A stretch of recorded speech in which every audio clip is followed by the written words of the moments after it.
What's going on, everybody? Ronnie with Hager, and I want to just welcome you to the Prosperity Society and welcome you to our live stream session that we're having for the month of May.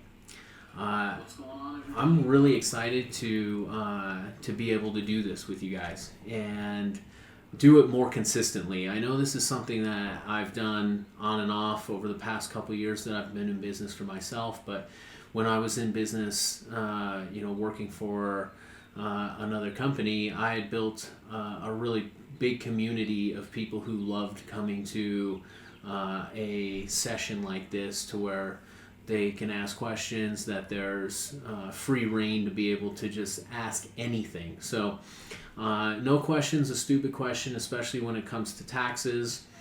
And I'm just really excited to be able to commit to this on a frequent basis. All right, so we do run this through YouTube's live stream. In the email that I sent you, the link that said join live stream now had some instructions on it. I know it can be a little touchy with the chat session, so if you want to get into the chat, you want to put something into the chat, and you're having a hard time with it, feel free to refer back to those instructions that we did, and that should settle up on how to do that. I do want to encourage people to say hello, to let me know who's here, so that I kind of know who I'm talking to, and utilize that chat with any questions that you have. I know that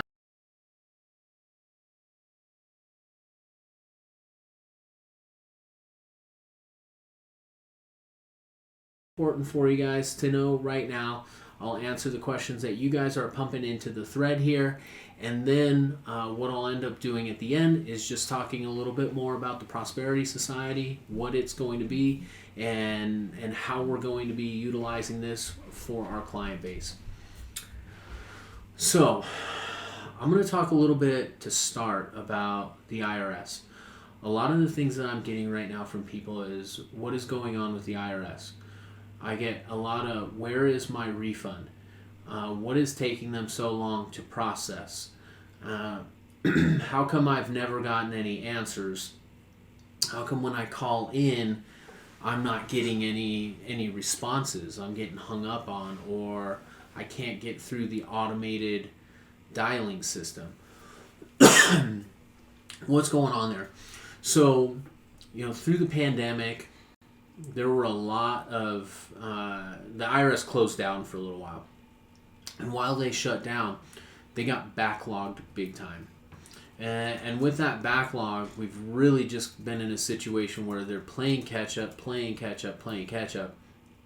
and the I guess the service that they've been able to give to not only the CPAs but for the individuals who are calling in with questions has been limited because of the backlog. At certain points, I've heard that they are millions of documents and returns behind in processing. And so really what I've started telling people is just, there has to be a big level of patience that comes when we're dealing with the IRS.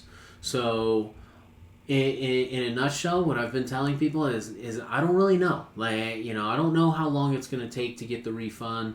I do hear from my clients, hey, I get my refund, and sometimes it's 3 weeks, sometimes it's 5 weeks. But I've had some clients who have told me they're waiting on their refund for 9 months to a year now. So there really is some issues that are out there that we're working through, and really right now the only solution for us is just to be patient. We have to just be patient with what's going on with them right now, and do our best to either call in consistently, maybe you try every day at a certain time early in the morning, or you do some correspondence where we're gonna write a letter and try and get something there. I do know that I have seen some stuff where they're suspending like certain notices and penalties, different things like that, just because they know that backlog's there. I did see something in the news recently, though, too, where there was a big document destruction that they ended up doing. And so there might be a level of patience that we need to have with that too, is maybe there's things that we've thought we've submitted, but maybe really haven't been processed because they had to destroy the documents for whatever reason. My big thing is avoiding the IRS, okay? We want to make sure that we're doing everything that we can to avoid the IRS. So a lot of times in my practice, people have asked me, well, what kind of stuff do you do to avoid the IRS? Now, you're going to want to make sure that the information that the IRS receives on their end matches what's on your tax return. So, that's W-2s, 1099s, all those types of things that are information that are reported to the IRS. We just want to make sure that all that stuff matches. And so in our practice, and I think it's generally accepted in the CPA world, is that we're going to cross-check and double-check all the numbers that we input into the returns. If we do that, that really cuts down on the amount of correspondence that we get from the IRS. So, we double-check, triple-check, all that sort of stuff to make sure that our records match what the IRS has. That's the most common thing.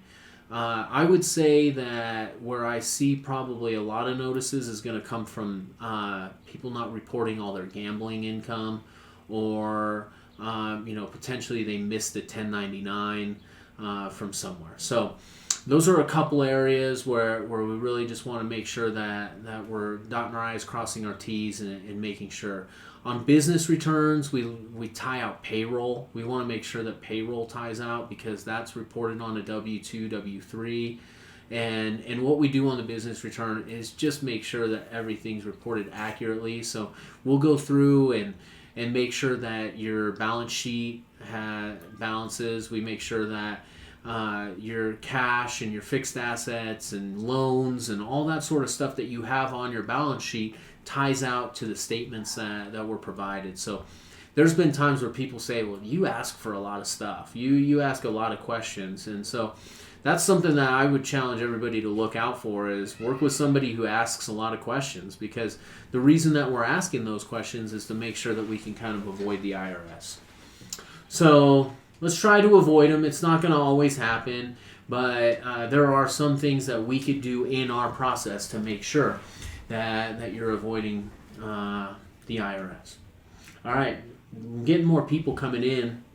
Make sure you feel free to put some questions into that chat section. It looks like one of my favorite bookkeepers is with me right now. And if anybody has any questions, feel free to pop those things in there, because that'll really get the conversation kind of going well. But even then, I do have some questions that some of my clients have asked me this week that I have as far as information and that sort of thing goes.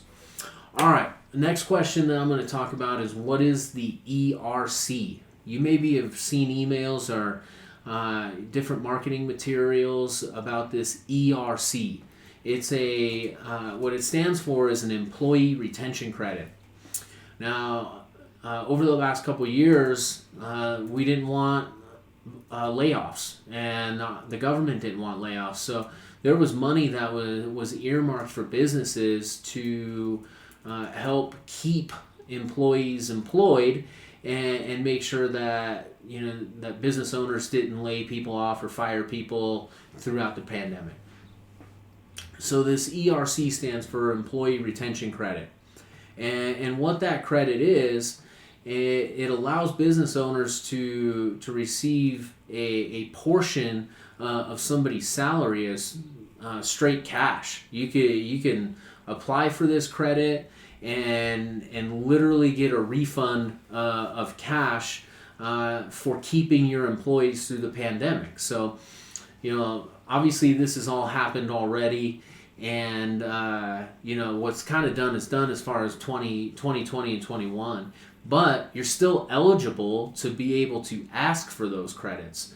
Now, it is a little bit technical as far as how to receive those credits. And, I'll admit, just in the profession itself, I think a lot of CPAs are pretty busy and really haven't focused on hey, do all my clients qualify or do they not qualify?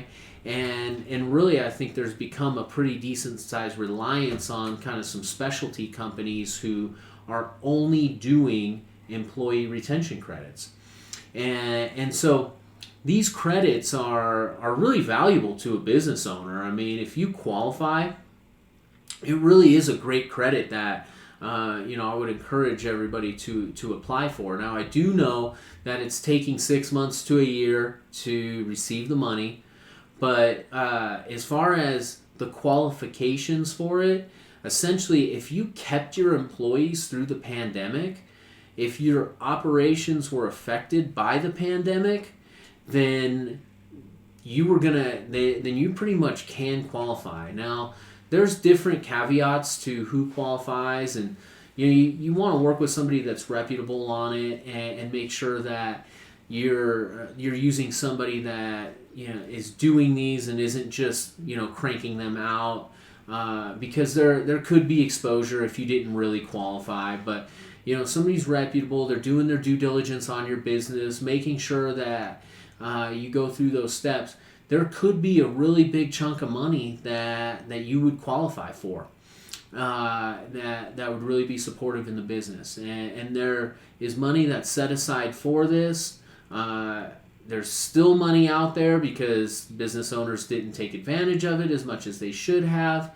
And so the ERC is the Employee Retention Credit. So if you're a business owner, there could be a really good opportunity for you out there. I had one of my clients who told me this week that they ended up talking with somebody and running some numbers and that sort of thing, and they were going to get upwards of like $700,000 back. So for keeping people employed through the pandemic. So that's something that you're definitely going to want to talk to your CPA about, and possibly look at a specialty firm that has been doing a lot of these credits.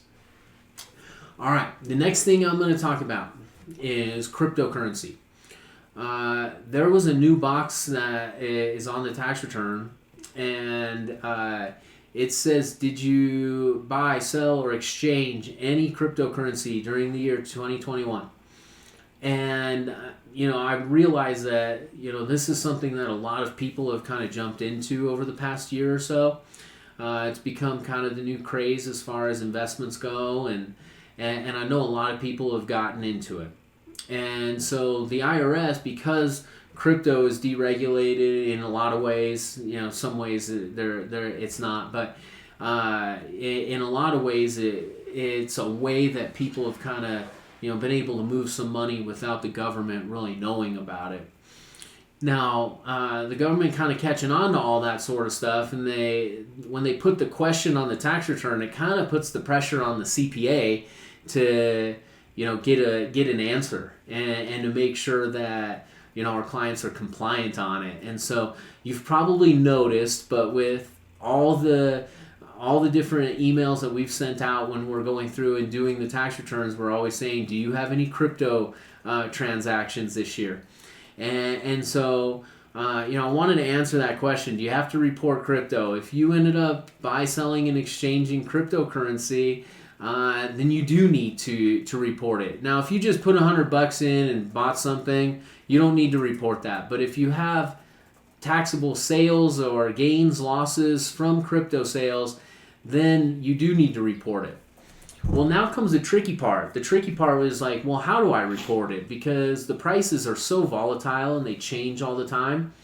And so when the prices are changing all the time, how do we keep in touch with this? How do we stay on top of it? How do we make sure that we have the right numbers and that sort of thing?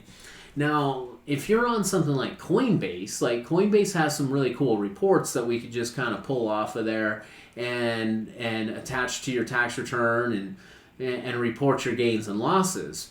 But if you're on some, off-the-wall exchange and you're laying super low in it, they might not have the reporting capabilities that it has. Well, in that case, it really does kind of become tough, and it's a lot of math to kind of keep track of what your sales are, your cost basis, your exchange basis, and all that sort of stuff. And so what my encouragement is if you are heavy into this, we need to like have a process. Because you really don't want to pay me my hourly rate to like try and go figure it out. And in all honesty, I don't really want to do that type of work.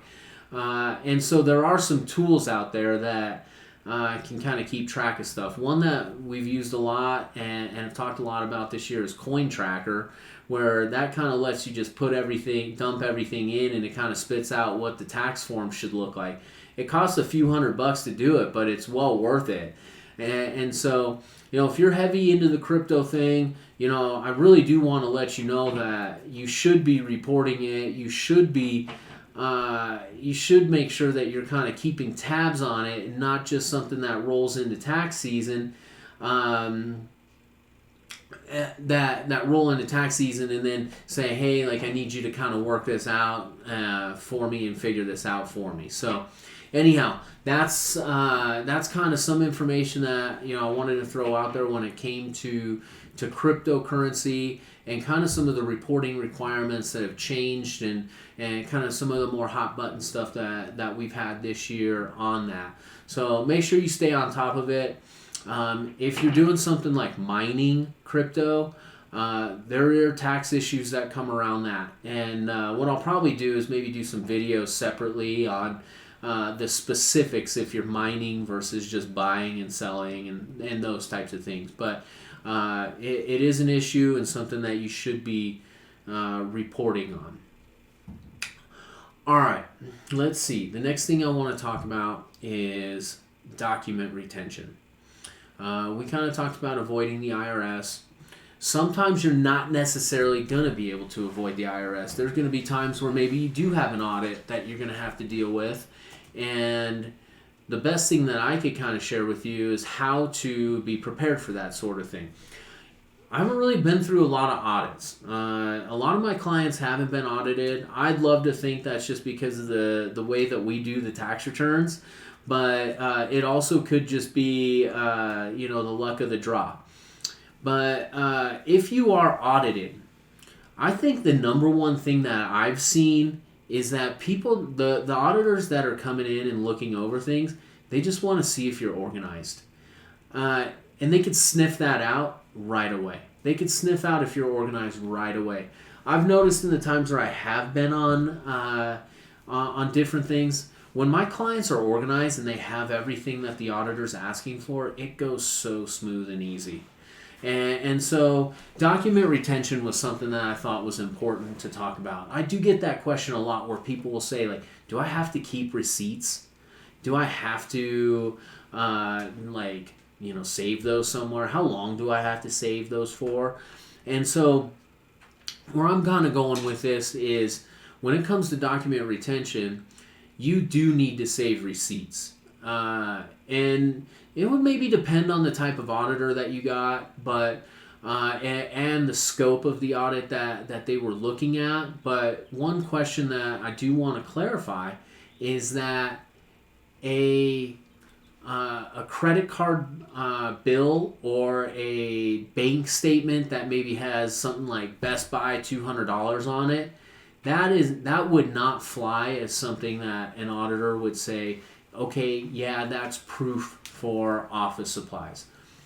They want to know what the specifics were. So it really kind of comes down to two things. You want your bank statement to show that you spent the money, but you also want the receipt to show what you spent the money on. Okay, I bought a printer for my office. The receipt could easily have on there a printer, a TV, and a Fire Stick, and the bank statement is just going to show a $700 charge. And so you want those two pieces of evidence to kind of support each other. So, okay, what do you do with that? Maybe it's kind of annoying to have receipts all the time. Maybe what you're doing is you're sitting there and you're like, well, you know what, like, I don't, what's the easiest way for me? And everybody has to kind of figure out what works for them. A lot of the times what I do is I just fold up the receipt, I put it in my wallet, and when my wallet starts getting thick and irritating, I pull all the receipts out and just throw them into an envelope That way, if I ever have to come back and look at them, pull them out, I'll go to that envelope. What other people like to do is use some kind of scanning tool. So, maybe you've got scanning on your phone, and you could scan it right in, scan it to a folder. I have with a lot of my clients Box.com, and Box.com has a scanning tool that you can use and save your receipts to a folder. So that would be something that I would totally encourage. Now, how long do you have to save them for? The statute of limitations is 3 years. If the IRS suspected fraud, though, they could go back even farther than that. So, I've heard 7 years, keep your stuff for 7 years. And to some people that might seem like overkill, but, that one time that you didn't do it is probably when you would get questioned on it. Also, if you do have, your records in place and all that sort of stuff come tax time, it is a lot easier for you to maybe draw back and look at some of the things that that we're asking about, and you could say, oh yeah, this is what that was. There's different times where maybe I'll see a big invoice for $3,000 and I'll say, well, hey, what was that? And then you come back and you say, well, if it was a $3,000 piece of equipment, then we have to depreciate it. But if it was two $1,500 pieces of equipment, then we can expense both of them. So sometimes there are some of those things where we want to make sure that you are kind of keeping track of some of that stuff. All right, so my Bradford bookkeeping here. She says if you have QBO, you can scan it with the app and you can attach them to your QBO transaction. That's perfect. That would be a really good way of going about things. And I would say probably most of my business clients are on QBO, so that is super easy and really an awesome suggestion. So document retention is something that's super important, and we want to make sure that we're focusing on. And maybe I'm kind of putting together a little theme with the things that I'm talking about right now. Is we want to stay from the IRS. We want to make sure that in the occasion where you are called for audit, that we make sure that you're all taken care of. I know that in my experience with people and in dealing in this business, so many people are just scared. There's so much fear that comes around the IRS. And what I always want to tell people is, it's like, if your ducks are in a row, if you are doing what you're supposed to do, there's no reason to be scared. There's no reason to be scared.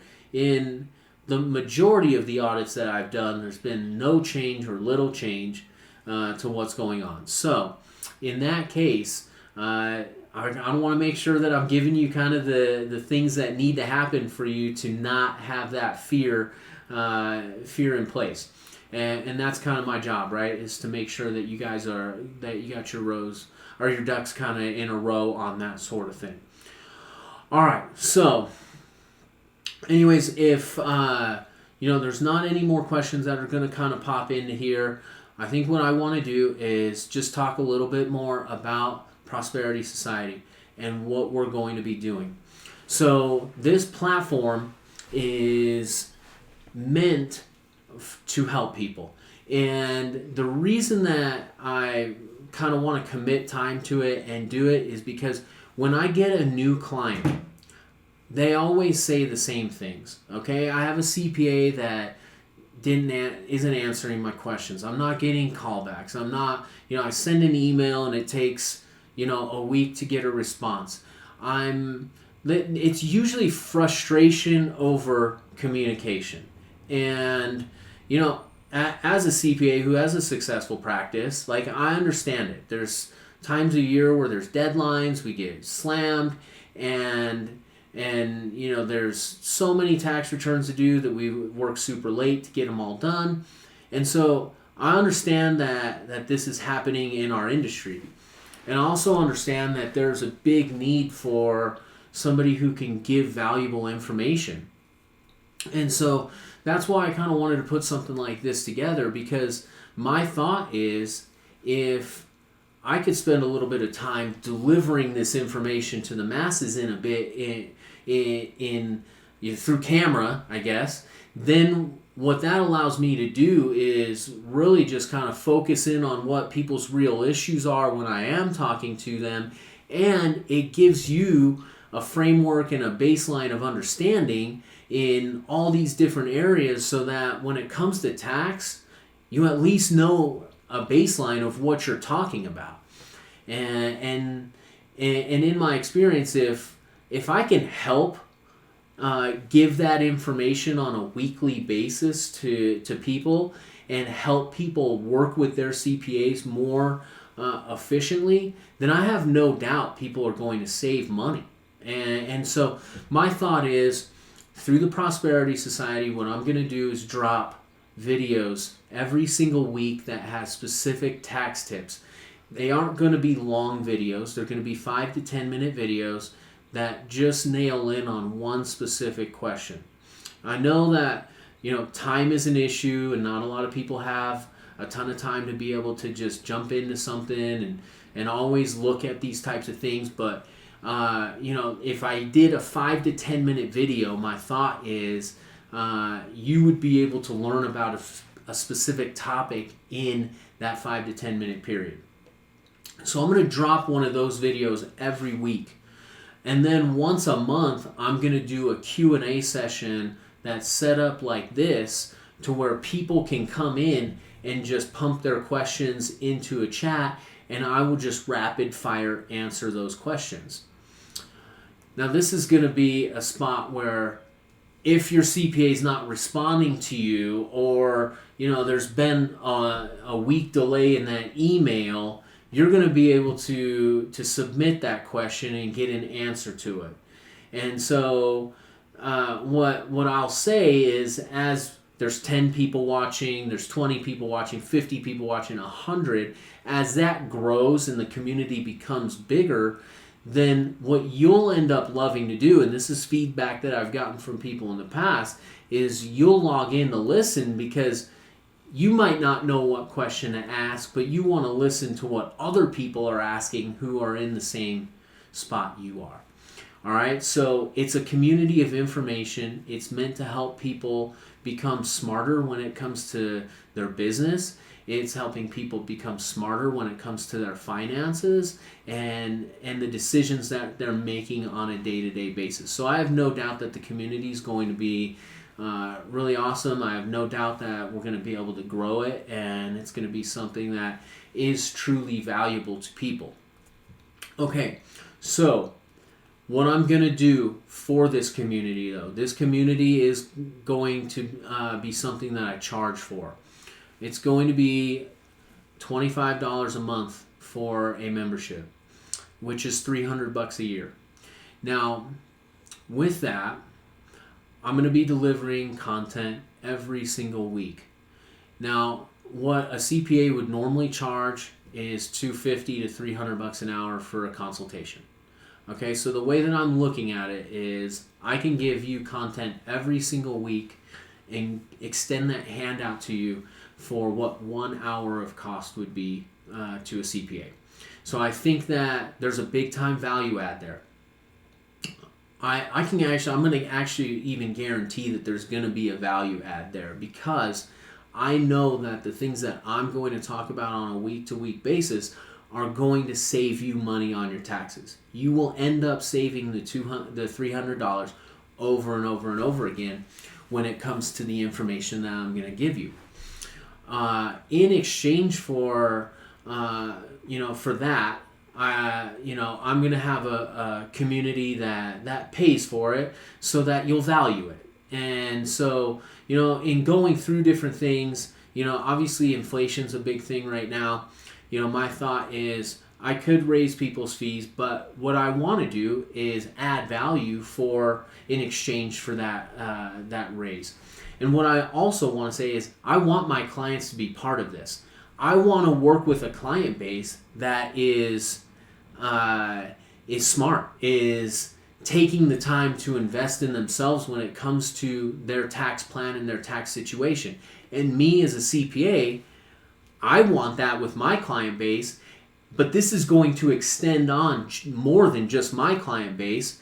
The CPA that you're working with also wants you to be in a spot where you know what you're talking about. And when we all have that, that just creates such a synergy around your tax plan. So it is my client base, but it's also working with other accountants that maybe don't have the time or maybe even the personality to do something like this. So $25 a month is what it's going to cost. What I'm going to do right now, though, is I'm going to give a promo code, and that promo code is going to make it to where it's $20 a month. All right? The promo code is going to be RNW Client 22. And what that'll do is bring the price down to $20 a month. All right? Now, what I'm going to do is just show you really quick kind of how to sign up for this thing. So, here's our website, rnwprosperitySociety.com. And what you're going to do is you're going to just go right on the front page here, you're going to go select a membership. All right? When you go and click on select a membership, it's just going to take you to a landing page that talks about this membership. It says it's $25 a month, and it's going to give you all the different things that we're going to be doing as we build this out. All right? And so you just scroll down, you click on Get It Now, and from here, what you're going to end up doing is just checking out. And you're going to create a username, you're going to create a password. All right? And then what you're going to end up doing is putting in your payment information, and this is where you're going to click that discount code. It's going to be RNW Client 22. All right? I'll just type that in so that you guys kind of remember that. All right? So that'll bring it down to $20 a month. And once you do that, you have to hit apply, and then you're going to hit submit and checkout. All right? And once you do that, you'll end up getting that $20 a month code. Okay? So $20 a month is what it's going to be. It's going to be a business tax deduction as well. So keep that in mind. So really, after you get your tax deduction, after you get your discount code, for $200 a year, you're going to have somebody that's giving you information on a weekly basis. So that's kind of my offering on this.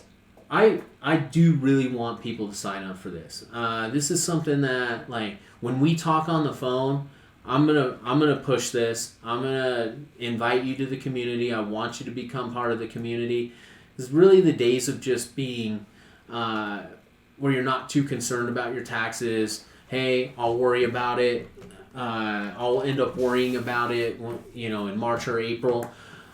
Those days, at least in my practice, that it costs you so much money to do that. It costs you so much more than just being able to kind of stay on top of it. So I want to help people stay on top of it in a simple way. And this is our platform. The vision for the Prosperity Society goes far beyond tax advice.